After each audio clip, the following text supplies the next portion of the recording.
पहले भी कहा, आज फिर कह रहे हैं, अगर कर्जा ज्यादा बढ़ रहा है, चूक नहीं रहा, कमाई उतनी हो नहीं रही कि कर्जा चूक जाए, तो कर्जे को समाप्त करने के लिए कार्तिक के महीने में, आज भी नियम है, नौमी तिथि के दिन अगर भगवान नारायण के चरणों में हल्दी और कुंकू दोनों चीजें चढ़ाई जाए तो नारी कभी विधवा होकर नहीं मरती। आज भी लिखा है, अखंडता को पाने के लिए भगवान नारायण के सीधे चरण में हल्दी और उल्टे चरण में अरौली चढ़ाई जाती, कुंकू। तो इसका एक सहस्त्रवत्ती होती, करें दर्शन कभी, यहाँ पे माताएं बैठ बैठ के बनाती रहती है 100 बत्ती, 108 बत्ती, 108 बत्ती बनाकर भगवान के सामने। उसका क्या प्रमाण है? कौन से पुराण में लिखा है कि 108 और सहस्त्रावली बत्ती लगाई जाए?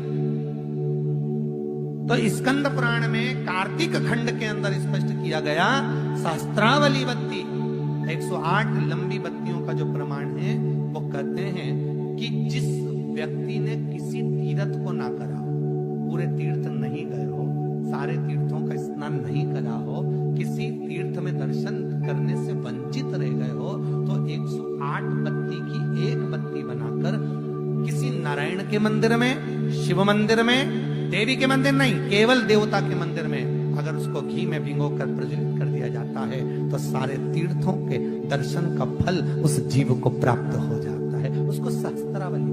दरवाजे पर दीप जलाने का मतलब है कि किसी को तुम्हारे प्रकाश की जरूरत हो, तुम्हारी जरूरत हो। दीप जलाने का मतलब है तुम्हारे दरवाजे पर दिया जलाना, मतलब तुम्हारे द्वार पर कोई आया और उसको तुम्हारी जरूरत है, तुम्हारे प्रकाश की जरूरत है। केवल दरवाजा खुला छोड़कर अंदर बैठकर माला जप रहे और सोच रहे हो लक्ष्मी जी आ जाएगी, तो लक्ष्मी नहीं आएगी।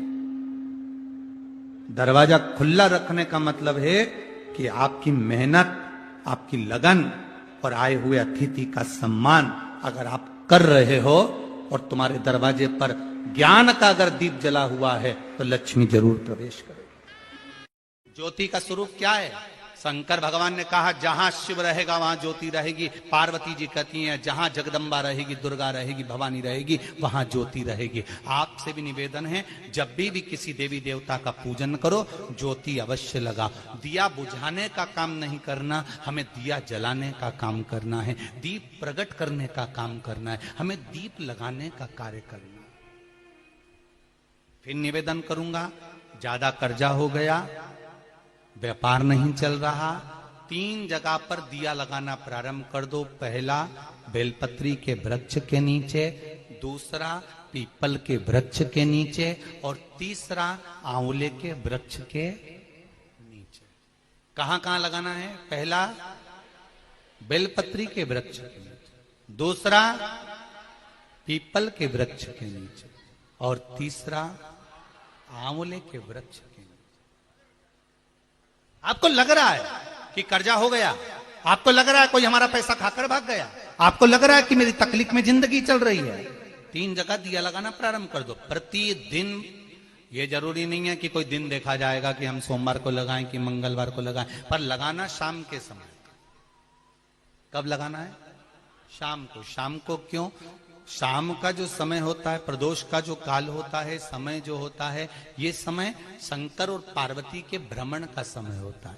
भगवान शंकर ने जब लक्ष्मी जी का विवाह भगवान विष्णु के साथ कराया था, तब लक्ष्मी जी ने धन्यवाद दिया था शिव जी को, आप मुझे आदेश दो कि मैं आपकी सेवा क्या करूं। शंकर भगवान ने कहा, मुझे सेवा की जरूरत नहीं है। लक्ष्मी जी कहती है, नहीं, आपने मुझे नारायण से मिलवा दिया, कुछ तो कहिए प्रभु। शंकर भगवान ने कहा, जब प्रदोष काल हो, शाम का समय हो, उस समय पर बेलपत्री, पीपल और आंवले के नीचे लक्ष्मी तो कुछ देर के लिए विराजमान हो जाना।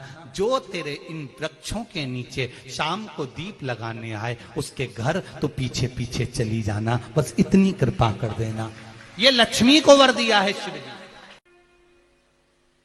हम इन 3 वृक्ष के सामने जब दीप लगाते हैं, दीप प्रकट करते हैं, उसका प्रकाश हमारे घर में जरूर हो। जलाशय पर आकर अगर दीप दान करेगा, अगर एक दिया भी किसी ने जलाशय के किनारे पर लगा दिया, तो वो जो 3 दिन का पुण्य तुम्हारे खाते में है, उसको 1000 गुना कर कर आपको वापस उसी के खाते में देना पड़ेगा। आपको वापस उसे प्रदान करना पड़ेगा। हिंदू धर्म की रीति है। जितने लोग टीवी पर कथा सुन रहे हैं, बहुत सावधानी से सुनना। धनतेरस पर दिए लगाए, रूप चौदस पे दिए लगाए, दीपावली पर दिए लगाए, खूब लक्ष्मी जी का पूजन करा, खूब आनंद करा, खूब भजन करा, खूब कीर्तन किया, वो तुम्हारे खाते में नहीं आया। ये खाते में कब आएगा? जब कार्तिक पूर्णिमा के दिन आप किसी नदी, तालाब, सरोवर, कुंड, बावड़ी, जो भी आपके पास में है, जो भी आपके नजदीक में है, उसके घाट पर जाकर अगर आप दीपदान करोगे, एक दिया भी अगर आपने लगा दिया, तो वो पुण्य आपके खाते में आ जाएगा। कार्तिक पूर्णिमा के दिन लगाया गया दीपदान, किया गया दीपदान घर में संपदा की कमी नहीं आने देता।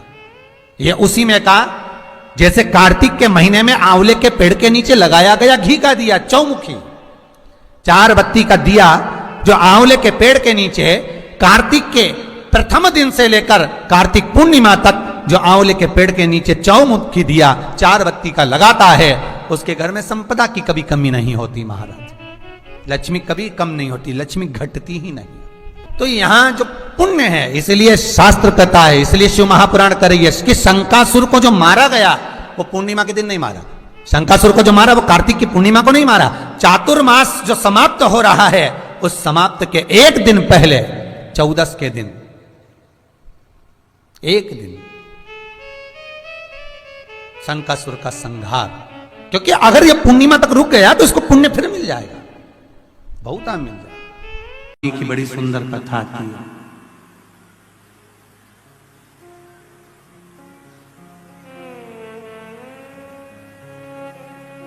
जिसको अक्षय नवमी भी कहते हैं। कब है? जम के बोलो जरा। कल। आज गोपाष्टमी है, कल आंवला नवमी है। और आप सबसे निवेदन करूंगा कि आंवला नवमी के दिन शाम के समय पर आंवले के वृक्ष के नीचे घी का दिया लगाकर कनक धारा स्तोत्र का पाठ अवश्य करें। नहीं आता हो तो मोबाइल पे उसको सुने, पर एक बार आंवला नवमी के दिन आंवले के वृक्ष के नीचे कनक धारा स्तोत्र का पाठ चाहे संस्कृत में चाहे हिंदी में करना चाहिए। उससे साल भर लक्ष्मी की कमी नहीं आती और आनंद का अनुभव करो। जितने आस्था चैनल पर कथा सुन रहे हो, जितने फेसबुक और यूट्यूब पर सुन रहे हो, बहुत सावधानी से सुनना। नवमी तिथि के दिन ही हो, शरीर में बहुत कष्ट हो, टेबलेट खा खा कर जिंदगी निकल रही हो, बीमारी डॉक्टर का पीछा ही नहीं छूट रहा हो, तो शिव महापुराण, विष्णु पुराण और स्कंद पुराण में जो पुरुषोत्तम कथाओं का वर्णन किया गया है, एक आटे का दिया, उसमें 4 बत्ती, आटे के दिए में 4 बत्ती रखें, तिल्ली का तेल डाल लें, थोड़ा सा उसमें सरसों का तेल डाल लें। महाराज घर के बाहर, अर्थात घर के अंदर के बाहर जो चौखट होती, चौखट से थोड़ा सा बाहर, बिल्कुल चौखट पे नहीं बैठना, थोड़ा सा बाहर, नवमी तिथि के दिन शाम के 6 से 6:30 के बीच में 21 बार जो व्यक्ति बीमार रहता है उसके सिर से नीचे की ओर श्री नरसिंह भगवान का स्मरण कर कर, जिस अधिक मास में जिस तिथि को उतारा कर रहे हो उस तिथि का नाम लेकर, उस अश्विन अधिक मास का नाम लेकर, जो व्यक्ति का उतारा कर रहे हो उसका नाम और गोत्र लेकर 21 बार जो उतार कर उस दिए को घर के ही चौखट पर रख देता है, उस व्यक्ति की बीमारी छूट जाती है महाराज। वो रोगीला नहीं रहता, रोग से ग्रस्त नहीं रहता, दवाई गोली उसकी छूटती है। कभी ये डॉक्टर को दिखा लो, कभी वो डॉक्टर को दिखा। कार्तिक का महीना आने में देरी है और आपका कोई काम उलझ रहा है, आपका कोई काम ऐसा है जो बहुत दिन से उलझा हुआ है, चाहे वो कोर्ट कचहरी का हो, चाहे वो किसी से जुड़ा हुआ हो, और वो नहीं हो रहा, तो स्कंद पुराण कहती है, हमारे खंड में भी वर्णन है शिव महापुराण, कि किसी भी नवमी को किसी भी नवमी में आप आंवले के पेड़ के नीचे घी का दिया लगाकर मौली, मौली मतलब हाथ में जो नाड़ा बांधते हैं, लच्छा, मौली, लच्छा, नाड़ा, हाथ में बांधने वाला पूजन वाला धागा लाल, घी का दिया लगाकर 5 परिक्रमा आंवले के वृक्ष की कर लीजिए और परिक्रमा कर कर धागे को वहीं पर छोड़कर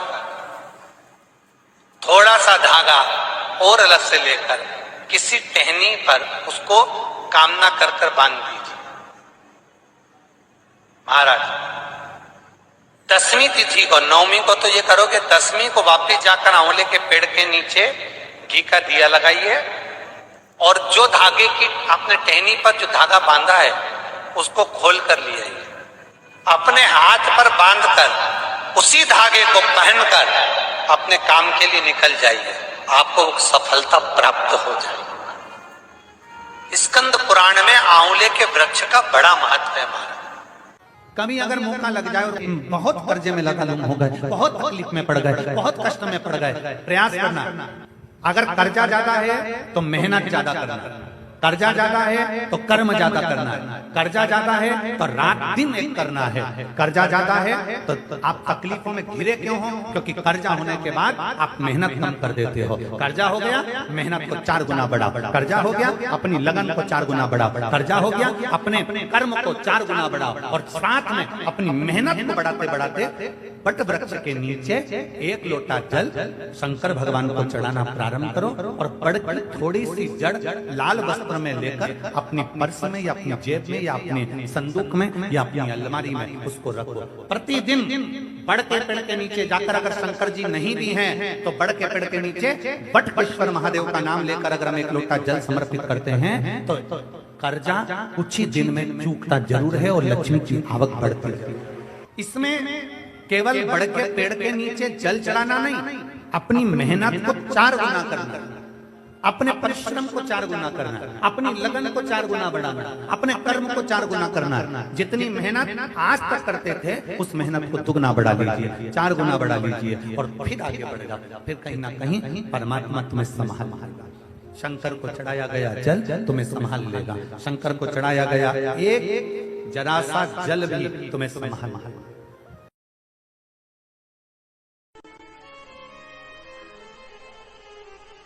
एक कलश जल,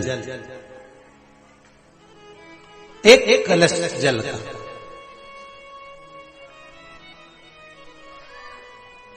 एक बेलपत्र। कभी कोई विशेष कार्य है, अटक रहा है, बहुत दिन से लगे हो, नहीं हो रहा, एक कलश जल, एक बेलपत्र। शिव मंदिर में जब बेलपत्र लेकर जाएं, बेलपत्र रखी सीधे हाथ में, उसके ऊपर रख लिया कलश, उसमें जल भरा हुआ हो, अपनी कामना कर कर मंदिर में पहुंचकर कलश को उल्टे हाथ में लेकर बेलपत्र को पहले अशोक सुंदरी वाली जगह पर, ये डंडी का जो भाग है जहां से पानी बहता है, अशोक सुंदरी की जो जगह होती है, और ये पत्ती उस जगह पर उसको रख दें, अशोक सुंदरी वाली जगह पर, और शंकर भगवान को सीधे हाथ में जल लेकर अशोक सुंदरी वाली जगह पर जल समर्पित कर कर शंकर भगवान के चारों ओर जल छोड़कर फिर शिव जी के शिवलिंग पर जल समर्पित करें। लगभग 2 या 3 सोमवार लगातार प्रतिदिन एक बेलपत्र समर्पित करें। और अगर आपने लगातार 2 सोमवार या 3 सोमवार कर लिया तो जो अटका हुआ कार्य है ना, मेरा देव अधिदेव महादेव उसमें सफलता प्रदान कर देगा, ये विश्वास।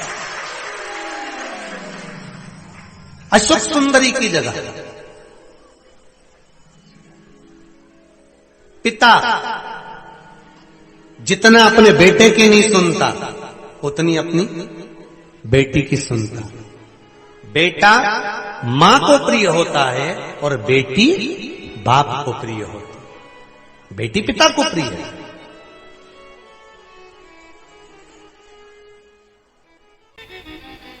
तुलसी बड़ी सात्वित्ववान थी।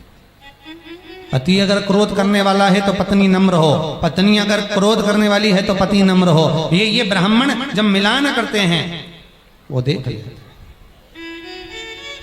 कौन का ग्रह प्रबल, कौन शांत है।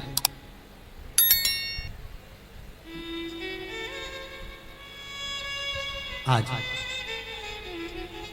तुलसी ने बड़ा आनंद करा, पूजन करना, शंकर की आराधना करना, शिव स्मरण करना। ओम नमः शिवाय, ओम नमः शिवाय, ओम नमः शिवाय, ओम नमः शिवाय, ओम नमः शिवाय, ओम नमः शिवाय। प्रतिदिन जपा करती, बैठी रहती, भजन करती, भोजन बनाती तो शिव का नाम जपती, पूजन कर रही है तो शिव का नाम जपती, कोई स्मरण कर रही है तो शिव का नाम जपती, वस्त्र आदि कर्म कर रही है तो शिव का नाम जपती। क्यों? क्योंकि हम काम करते रहें और नाम जपते रहे। नाम जपने में है क्या? भजन करो, जप। शंख चूर्ण को मारने के लिए देवताओं ने जब देखा कि अब इसका उपद्रव बढ़ गया, अब ये परेशान करने लगा, अब ये कष्ट देने लगा, अब ये कष्टप्रद हो गया, तो देवताओं ने भगवान शंकर से जाकर विनती करी। भगवान शंकर ने नारायण को बुलाया। देखो शिव और नारायण का साझा देखो कि दोनों जब भी कोई कर्म करने जा रहे हैं तो दोनों जा रहे हैं। नारायण को बुलाकर कहा, नारायण एक काम करो, आप तुलसी के पास शंख चूर्ण का रूप रखकर चले जाओ और उस तुलसी का सात्वित्व डिगा दो। जब तुलसी का सात्वित्व डिगाओगे मैं उसके पति को मार दूंगा, क्योंकि उसके सात्वित्व से उसका पति है। उसका सात्वित्व डिगाना जरूर।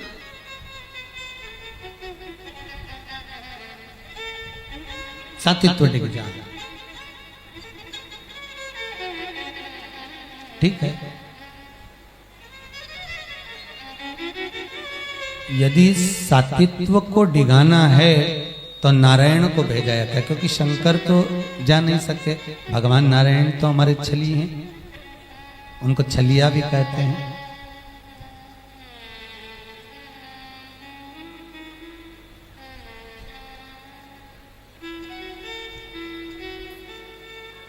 कोई उनको कपटी भी कह देता है, कोई उनको भगत भी कह देता है, कोई उनको सेन भी कह देता है। क्यों? क्योंकि परमात्मा तो अपनी भक्ति के अनुकूल, अपने भगत के अनुकूल रमते चले जाते हैं। आप जाओ नारायण। नारायण गए तुलसी के पास में जाकर शंख चूर्ण का रूप बनाकर रहने लगे। जब शंख चूर्ण का रूप बनाकर रहते हैं 3 दिवस निकले और भगवान ने देख लिया इसका सात्वित्व भंग हो गया। भगवान शंकर ने शंख चूर्ण को मार दिया। जैसे ही शंख चूर्ण को मारा तुलसी को मालूम पड़ गया मेरा पति नहीं रहा, जो यहाँ रह रहा है वो कौन? तुलसी ने देखा नारायण को और देख कर क्रोध आ गया तुलसी को, और तुलसी ने श्राप दे दिया, नारायण मैं तुम्हें श्राप देती हूं कि तुम पत्थर के हो जाओगे। भगवान शालिग्राम जी के रूप में हो गए। तुलसी तुमने मेरा सात्वित्व भंग करा है, तुमने मेरे सात्वित्व को डिगाया है, इसलिए मैं इस सात्वित्व के डिगने के कारण अब मैं इस रूप में नहीं रहूंगी। वो तुलसी गंडकी नदी के रूप में हो गई। आप लोग दर्शन करे होंगे, ये जो शालिग्राम जी है ना, देखें दर्शन, काले पाषाण के रूप में जो बाबा रहते हैं शालिग्राम जी, ये काय में से प्रकट होते हैं, कहाँ मिलते हैं? ये जो गंडकी नदी बहती है चीन और नेपाल की बॉर्डर पर, एक नदी बहती है गंडकी नदी। उस नदी का ऐसा प्रमाण है, जैसे ये बेलपत्र है, ऐसे तुलसी हाथ में लो और तुलसी हाथ में लेकर अंगूठे से दबाकर नदी के अंदर अपन जब डालते हैं तो पानी इतना ठंडा रहता है कि हाथ के अंगूठे खुल जाते हैं। अब वो पानी में तुलसी बह जाती है और जैसे ही तुलसी हाथ से खसकती है हाथ में शालिग्राम जी आ जाते हैं। ये गंडकी नदी का प्रमाण है। हाथ में बस केवल अंगूठे से तुलसी दबाओ और तुलसी को अपन ने नदी में दिया और नदी में पानी के वेग में तुलसी बही और इतने में हाथ में शालिग्राम जी आ जाते हैं। शालिग्राम जी, शालिग्राम जी की शिला में एक कीड़ा ऐसा होता है जो तुलसी खाकर सोना उगलता है, इसलिए वहां की गवर्नमेंट वो शालिग्राम जी को लेकर उस कीड़े को निकाल लेती है और बाद में फिर शालिग्राम जी अपन को दे देती है, बाद में प्रदान प्राप्त हो जाए। तो तुलसी गंडकी नदी के रूप में प्रवाहित हो गई और ठाकुर जी मेरे नारायण